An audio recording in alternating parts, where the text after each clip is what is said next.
other news, a young mother died. Hi, how are you? Sharon Lewin. Nice to meet you. Tell us about what's happened to you, what brought you to the Alfred. I arrived by ambulance. I'm waking up from the anaesthetic from the first surgery, being told that I've lost my small toe and quite a lot of flesh from my foot. Did you have any injury to the foot, or it just came out of the blue? It just sort of came out of the blue.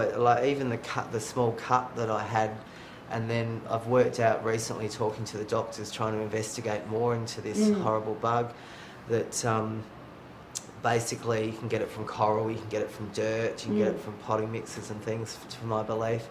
And I think I've got it through walking around my garden. Think we can have a look? Absolutely. Get ready.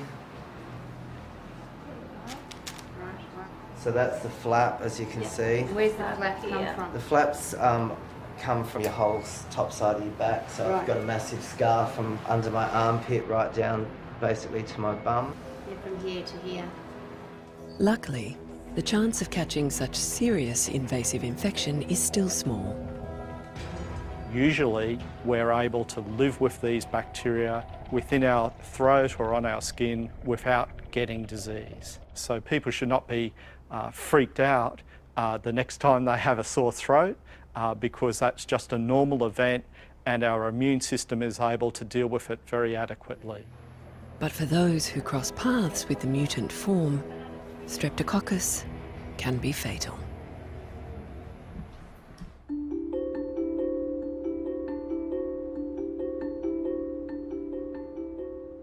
Most of the wildlife on our bodies is harmless, even if we might be horrified to discover what they get up to. Meet the tiny parasitic mite called Demodex. It takes up residence in your eyelashes, burrowing headfirst into your pores. They're these long, sort of narrow things. They come out at night when you're sleeping, come out under your face and have sex, and then crawl back into the pores. It's an animal, it's on your face, and we don't know very much about it. That's enough for me. Rob Dunn's Meet Your Mites project is trying to shed light on one of our most overlooked hangers-on. We can ask questions like, how do the mites in one human population relate to those in another human population? Pacific Islanders, they have different mite species as a function of their relatively long isolation from other peoples. Aboriginal peoples of Australia, what do their mites look like? How have these mites changed as our faces have changed? It's super exciting. People get to see whether or not they have mites. People get to see what they look like. Let's take those glasses off because we're gonna try to get in your sort of T-zone. What if you're wiping the mites off right now? Well, you know, I don't think so because I think they like to cling tight to deep inside the pores on your face. That's always good to know. They're clinging They're tightly. clinging on, I think because they like to live in the oil in your sebaceous glands, and so it just feels like home. Good oil out here. Yeah, Come and get it. They eat oil from our pores. They probably also eat microbes.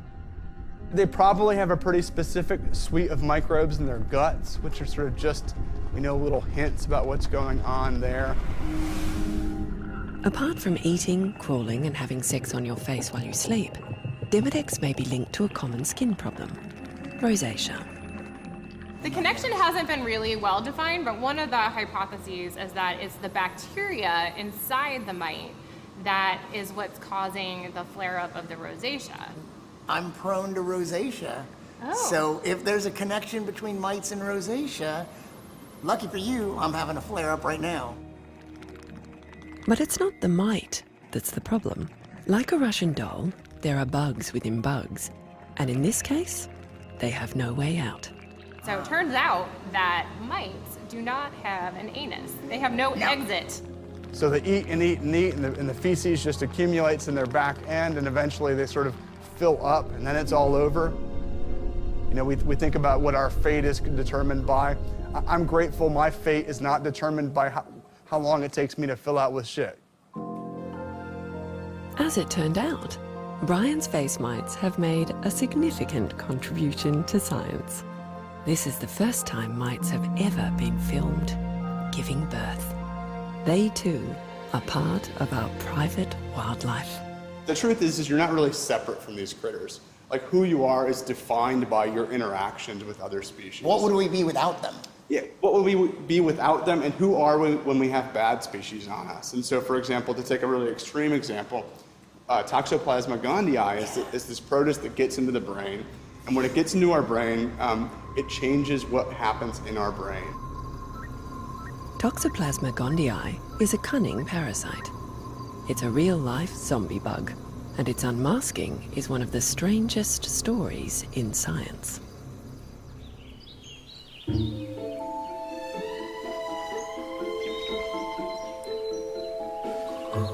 Normally, a self-respecting mouse steers well clear of anything that smells like a cat. But for mice infected with the zombie bug, cats are like a magnet. Mice pick up toxoplasma from soil, but to reproduce, the parasite has to find its way into the intestines of a cat. And the best way to meet up with a cat is to alter the mouse's natural fear and make felines fatally attractive.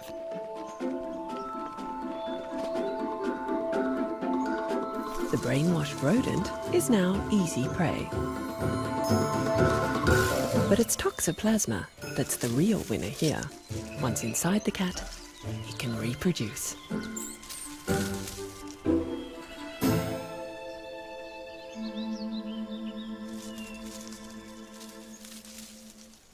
The trail of the zombie bug led to Prague and one of the world's oldest universities. Professor Jaroslav Fleger is a renowned specialist in the study of parasites. By a complete coincidence, just as he was looking for a new subject to study, he was tested for toxoplasma, and the result was positive. I was not very happy to be infected by some parasite, but at the same time it was very interesting. I mean, this idea that it can explain some behavioral pattern of me. Normally, Fleger was a cautious person, but he began to exhibit some very risky habits. Not unlike the mouse, who is attracted to cats. For example, I'm not very afraid in situation when I should be afraid. It's very strange behavior.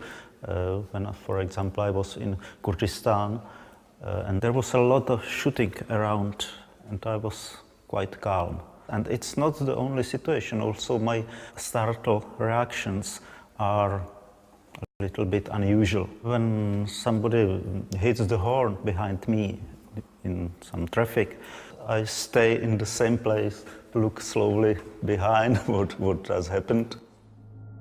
Before Fleger, no one ever thought of linking human behavior to toxoplasma infections. And if Fleger's hunch was right, it was messing with the brains of many other people as well. I started to study this hypothesis on the cheapest material which is available here, I mean on our students.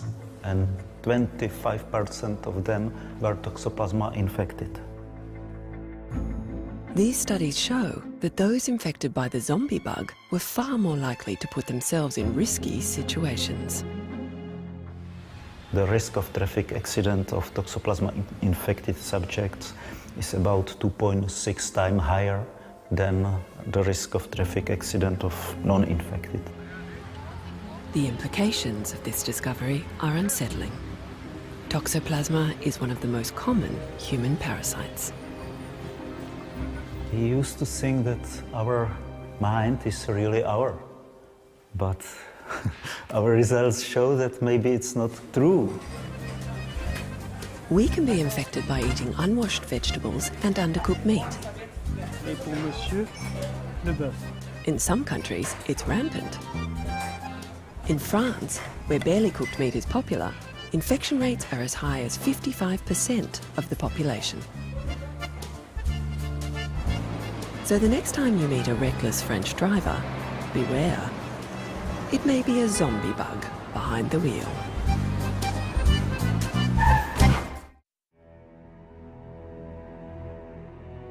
The hair on your head is the equivalent of a rainforest.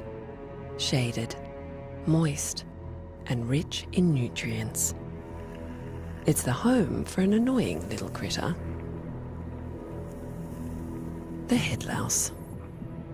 There are really interesting evolutionary stories going on in our bodies.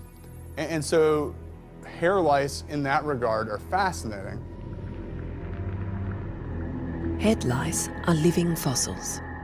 They are the ultimate survival machines. Lice approximately appeared on Earth somewhere in the region of 115 to 130 million years ago. This means that they predate the great extinction event that killed off dinosaurs and wiped out 75% of all species. At London's Natural History Museum, Dr. Vincent Smith takes a special interest in these blood-sucking parasites. There are about 5,000 species of lice in total. This one here is a human head louse. This is a female. It's highly adapted to living on humans. So they have these thick, sharp claws and a groove under the louse where the hair sits so that they can cling on. Lice must live on their host. If they fall off, that's it. They're dead. Right at the front is the mouth, where tiny sharp tubes jet out and they find a blood vessel and they feed on the blood. Yet, despite these advanced features, lice can't walk, crawl, or fly. They live lonely lives. Until we come together. When our body parts meet, lice don't miss the opportunity to jump ship. One of the reasons why lice spread particularly quickly in young children is because many of the social barriers that we would normally have as adults don't exist in young kids. You'll see them touching, hugging each other all the time, and that is a perfect medium for the transfer of lice. In a schoolroom, head lice can pass over several heads within an hour. The head lice can be really difficult to get rid of. Almost none of the traditional insecticides will work, and you have to use other means, usually physical means, simply to get rid of lice. But lice are more than just an irritation. They've changed us in fundamental ways.